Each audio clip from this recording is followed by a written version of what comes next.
크리스마스 선물이라는 말은 우리가 성탄절이 되면 늘 주고받는 아름다운 전통이 담긴 말인데요. 올해는 우리가 참으로 북미 간의 여러 가지 일들이 얽히면서 크리스마스 선물이라는 말이 우리가 본래 알고 있던 그런 의미와는 다르게 쓰이는 그런 시대를 살고 있습니다. 그러나 오늘 우리는 정말 우리의 삶, 개인의 삶이나 또 우리가 살고 있는 이 모든 역사적 정황 속에서 선물이 참 선물이 되고 그 선물을 통하여 모두에게 화해와 평화가 선포되는 아직 25일까지 우리 남아있죠. 그것을 기대하는 이 계절이 되었으면 좋겠습니다. 우리는 크리스마스 선물이라고 하는 미국의 유명한 단편 작가 오헬리의 소설을 잘 압니다. 수중에 단돈 $1 87센트밖에 없었던, 물론 그 시절이 지금의 돈 가치와는 좀 달랐겠지만요. 그 두 가난한 부부에게 있어서 아내는 늘 유산으로 물려받은 남편의 시계가 줄이 없어서 그 시계를 차지 못하는 것이 안타까웠고, 또 남편이 보기에는 아내의 그 찰랑거리는 머리카락이 늘 머릿결이 어떤 머리핀이 없어서 늘 산발이 되어 있는 것이 안타까웠고, 그래서 두 사람은 우리가 너무나 유명한 소설에 다 내용을 잘 아시죠. 두 사람은 각각 남편은 시계를 팔아서 아내의 머리핀을 샀고, 아내는 머리를 잘라서 남편의 시계줄을 샀다라고 하는 것입니다. 그 두 가지 선물은 모두에게 필요 없는 것이 되고 말았지만, 그 선물이 얼마나 필요한가 필요하지 않은가를 떠나서 두 사람의 서로가 있어줌으로 인해서 가장 귀한 선물이 되었다는 아름다운 교훈을 담고 있는 소설입니다. 그렇습니다. 크리스마스에 우리가 많은 선물을 교환하지만 그 선물 중에서 가장 귀한 선물은 바로 우리 아기 예수님일 것입니다. 죄악이 만연한 세상에 우리를 구원하시기 위하여 이 땅에 오셨고요. 그분 자체가 선물이 되었습니다.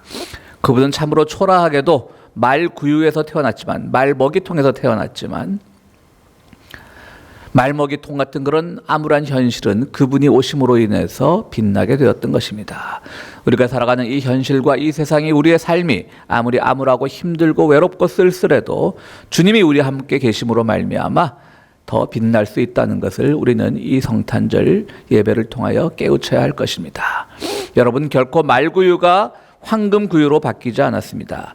물론 중세교회에서 중세 성화를 그리던 화가들에는 가끔 그런 표현들이 있습니다.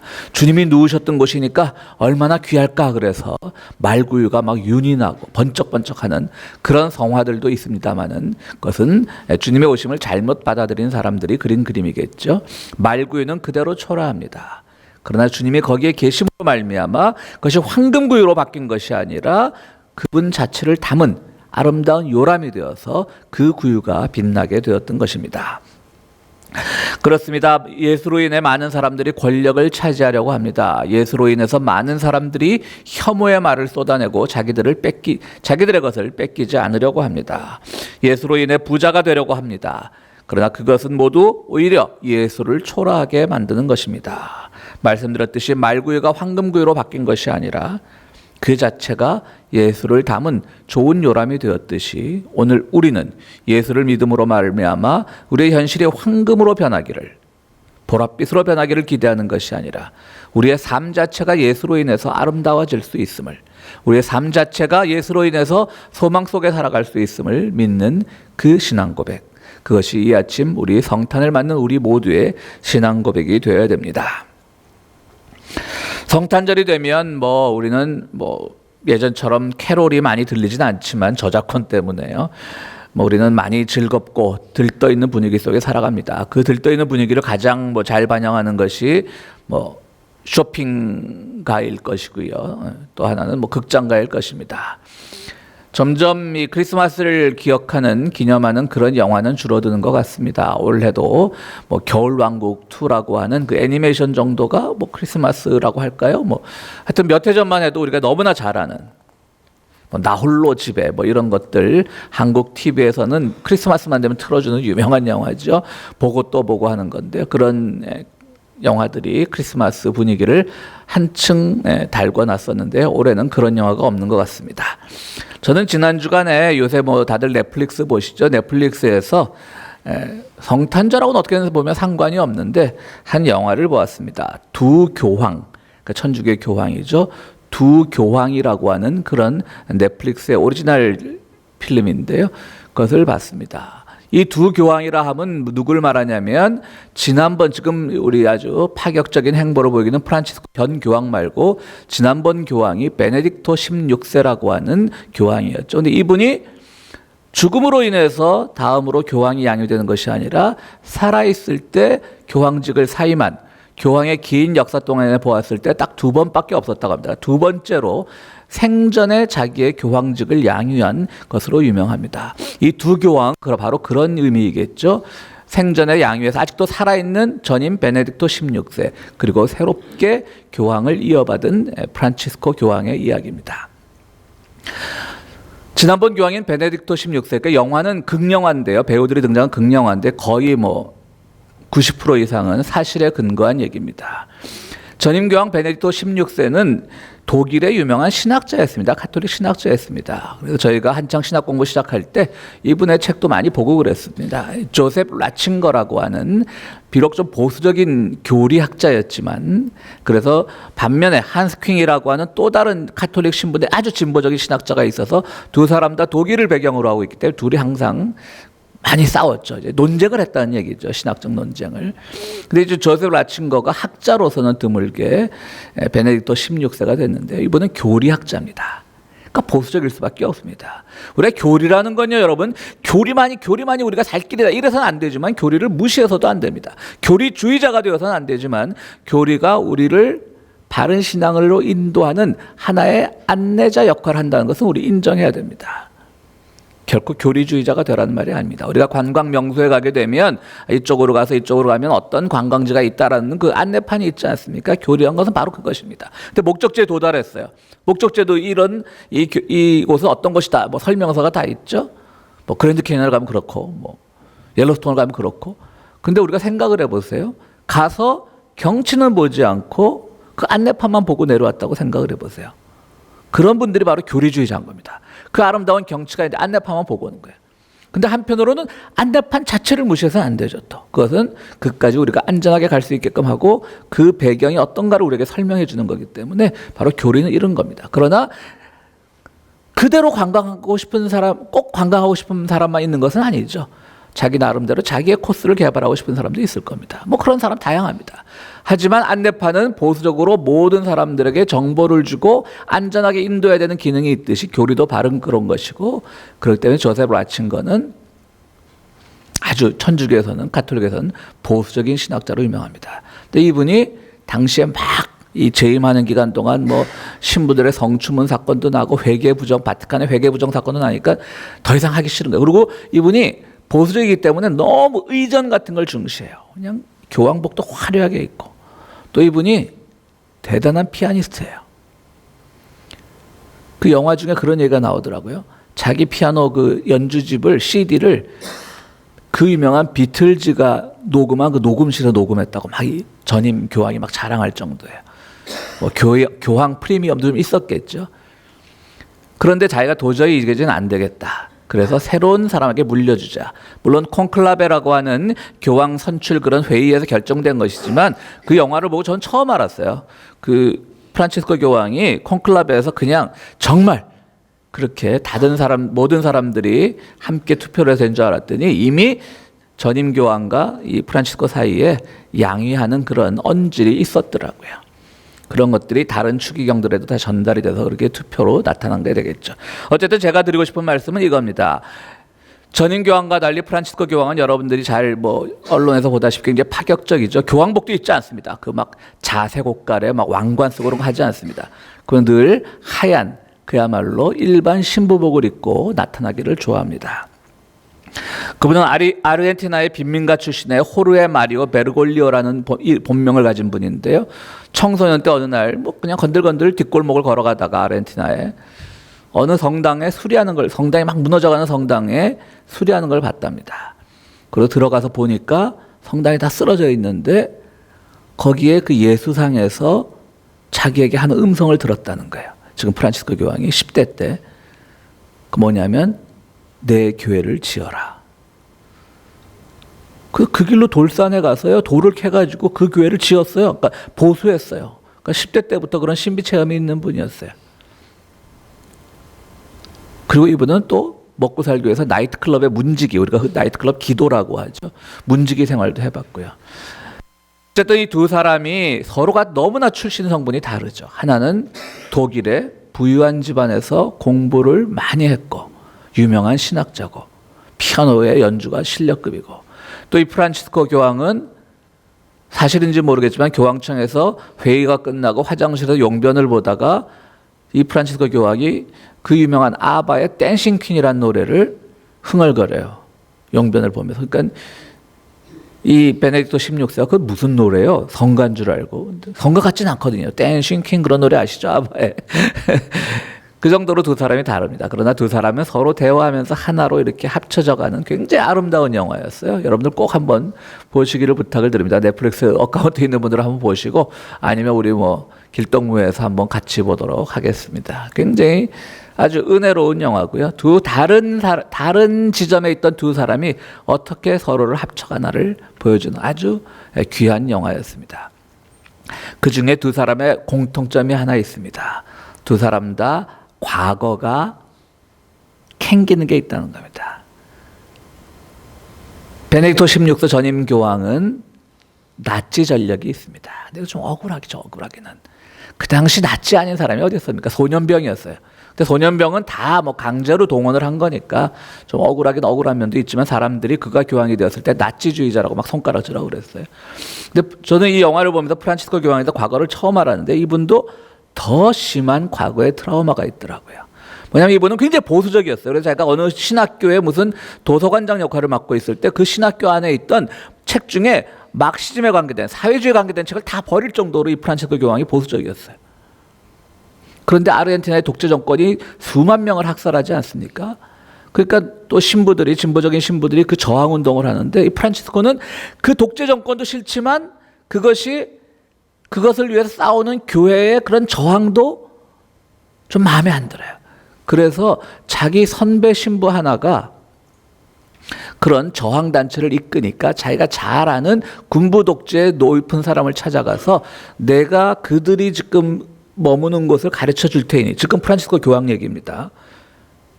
그 대신 그들을 죽이거나 잡아가지 말고 그냥 그 단체만 해산시켜달라.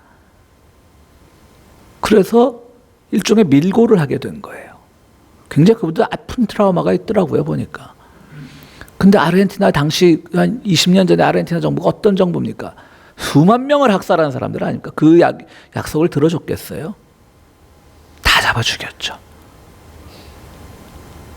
그 일로 이분은 평생 정말 나쁜 짓 했죠. 밀고자였죠. 진짜 자기가 살고자 밀고 한 건 아니었고, 자기가 생각하는 교회의 사명은 그게 아니라고 생각했기 때문에 그냥 좋게 자기 딴에는 너무나 이 독재 정권의 그 본질을 잘 모르고 너무 순진하게 접근을 했던 것이죠. 그것이 그분의 큰 상처가 되었습니다. 어쨌든 이 둘 죄인, 출신은 다르지만 둘 다 과거에 하나쯤은 멍해를 쥐고 있는 이 두 사람이 서로 얘기하면서, 특히 2014년 월드컵 결승전은 독일과 아르헨티나가 붙었어요.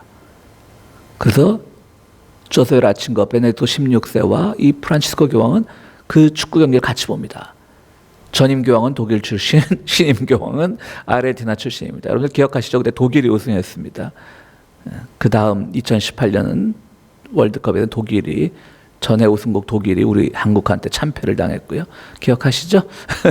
그건 좀 여담이고요. 어쨌든 제가 이 영화 얘기 길게 했는데 왜 이 얘기를 길게 하냐면, 오늘 천사들이 예수님의 탄생을 알려줄 때 나타났던 사람들은 바로 목자들입니다. 예수님의 탄생의 장면을 한번 기억해 보십시오. 동방박사가 있습니다. 여기 직접 찾아갔습니다. 동방박사, 어떻게 보면 그거를 액면 그대로 보자면 이스라엘도 아닌 다른 땅에서 온 아주 뛰어난 학자들입니다. 물론 헤롯입니다. 헤롯은 직접 목격하지는 않았지만 동방박사들이 가는 길에 전해졌기 때문에 헤롯도 일종의 간접적인 목격자입니다. 또 예수님이 태어난 후에 봤던 시몬이라고 하는 성전지기도 있었고, 안나라고 하는 나이 오래된 기도의 어머니 같은 사람도 있었습니다.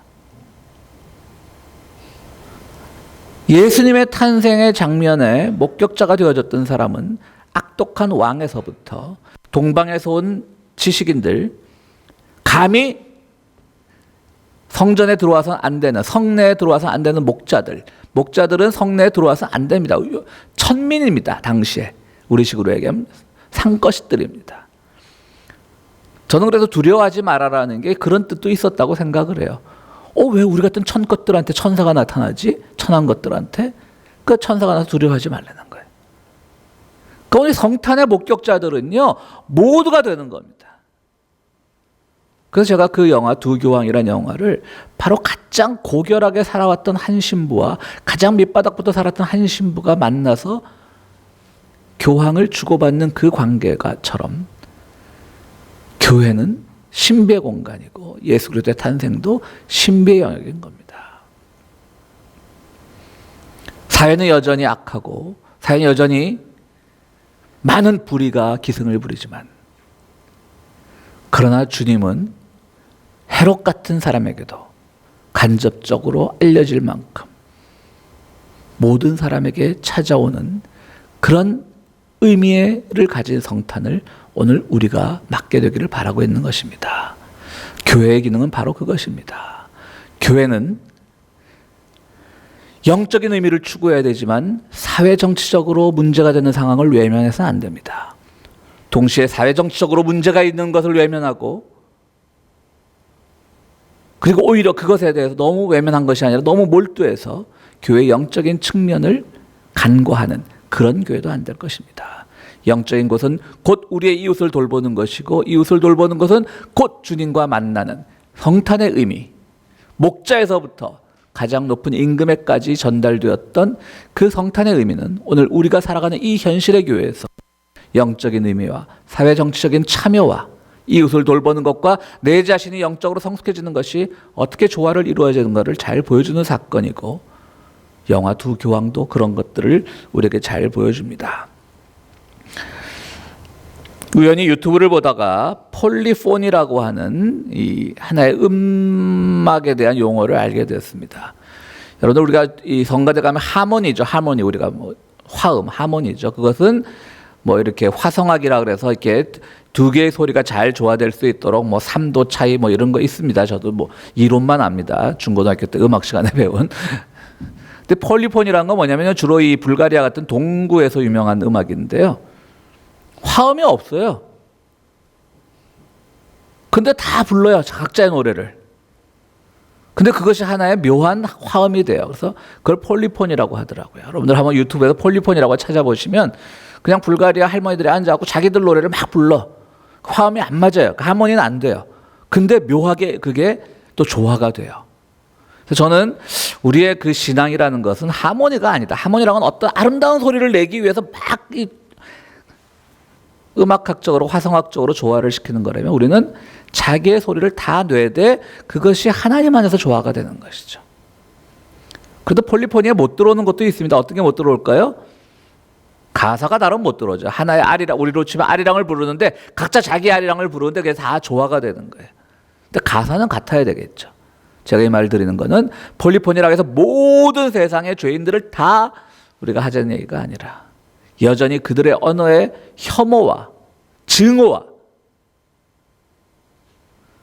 독재의 찬양에 있는 그런 소리들은 우리가 아무리 하나님의 이름을 빙자해서 외치는 소리라도 거기서는 폴리포니아도 들 수 없겠지만 적어도 우리가 진보냐 보수냐 뭐 좌냐 우냐를 떠나서 하나님의 음성을 낼 때 그것이 하나의 신비한 음성, 은혜로운 음성이 될 수 있다는 것을 우리는 이 성탄절 아침에 기억해야 됩니다. 그런 점에서 우리는 우리의 선물이란 뭐냐? 바로 폴리포니 음악을 연주할 때 모두 자기의 소리가, 자기만의 소리가 다른 이에게 선물이 되어서 하나의 음악이 되듯이 오늘 우리는 주님이 우리에게 선물이 되셨듯이 우리가 서로에게 선물이 되어주는 그런 성탄절을 여러분들 맞게 되기를 바랍니다. 나는 오늘 누군가에게 선물이고 내 존재 자체가 선물이고 내 것을 털어서 뭐 가장 귀한 것을 지어주는 것이 아니라 내 존재 자체가 누군가에게 선물이 되고 그분의 존재 자체가 나에게 선물이 되는 그 성탄의 선물의 신비, 그것이 오늘 목자들을 통해서 주시는 하나님의 신비입니다. 오늘 이번 성탄절은 모두가 모두에게 선물이 되어주고 각기 다양한 소리들이 주님께 선물이 되는 그런 아름다운 조화가 있는 그런 성탄절이 되기를 간절히 바랍니다. 함께 기도하시겠습니다. 거룩하시고 자비로우신 아버지 하나님, 주님의 은혜 감사드립니다. 오늘 우리가 참으로 주님만이 가장 귀한 선물이라는 것을 고백합니다. 그 밖의 것은 없고 주님이 우리와 함께 계심으로 말미암아 우리가 큰 위로를 받고 큰 소망을 가집니다. 주님을 따르고자 이 자리에 모인 우리들, 우리 스스로가 누군가의 선물이 되게 도와주시옵소서. 그리고 주변에 내가 보기에 여전히 이해되지 않고 내가 보기에 여전히 우리와는 다른 삶을 살아가는 이가 있다 할지라도 그들이 나에게 어떤 형태로든지 선물이 될 수 있음을 고백하는 이 성탄절이 되길 원합니다. 우리 모두에게 주님의 귀한 선물이 체험되는 오늘이 되게 하여 주시옵소서. 주님 앞에 귀한 예물을 드리는 손길들이 있습니다. 주님, 이 예물이 쓰이는 곳에 또 하나님의 놀라운 영광과 평화가 드러날 수 있도록 도와주시옵소서. 예수 그리스도 이름으로 기도드리옵나이다. 아멘.